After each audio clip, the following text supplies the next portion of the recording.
Yo, what's up guys? Good morning. Yan, nandito na naman tayo sa ating garden. Yan, at magsasampung harvest natin ngayon sa ating tanim na pipino.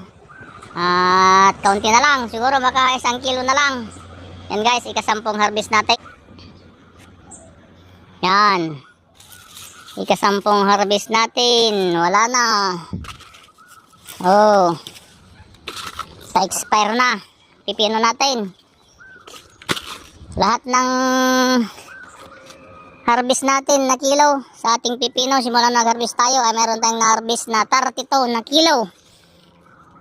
Pira pa to. 32 na kilo sa 36 na butas. Itong bid natin, 36 to na butas. Nag-harvest tayo ng 32 na kilo.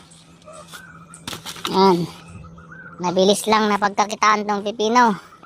Yung tanim ko noon sa bukid, nakakapitas ako ng 180 na puno. 40 to 50 kilos every other day. Yan, sa mga gustong magtanim ng pipino. Saka ang pipino, hindi problema ang buyer. Ipos mo lang sa FB. Maraming kukuha. Dito nga sa tanim natin ito, ang dami kong ginabibigyan. Kasi kakaunti lang naman ito. Tanim lang natin dito sa ating backyard garden. Yan, kaunti na lang sa isang side, apat.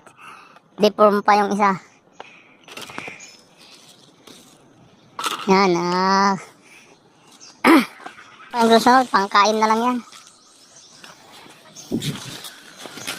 Mahaba naman ang buhay niya, kaya lang doon sa karamihan ng bunga niya, mga 40 days to hanggang 55 days. Meron pa tayong mabibinta na 1 kilo.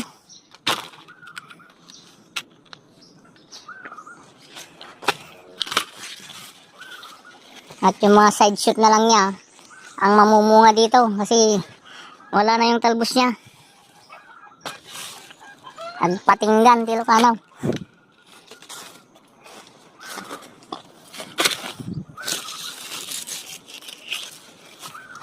Pangkain na lang mga yan.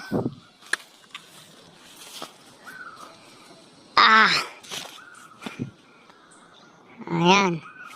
Kaya sa mga magbabala magtanim ng pipino, napakagandang pagkakitaan tong pipino.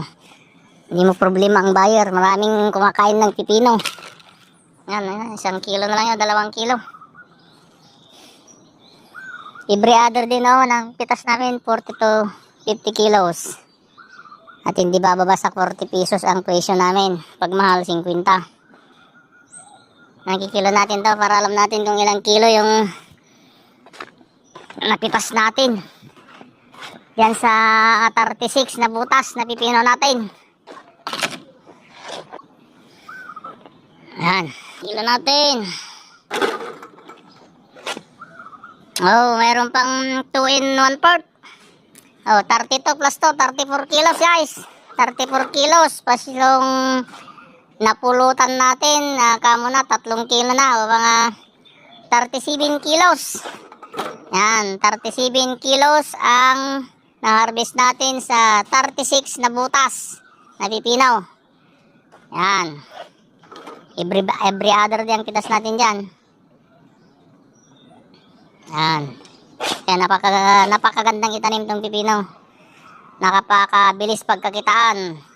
Pag maraming tanim mo, marami kang anihin. Yung tanim ko na yan, 36 lang na butas. And guys, thanks for watching. Bye bye.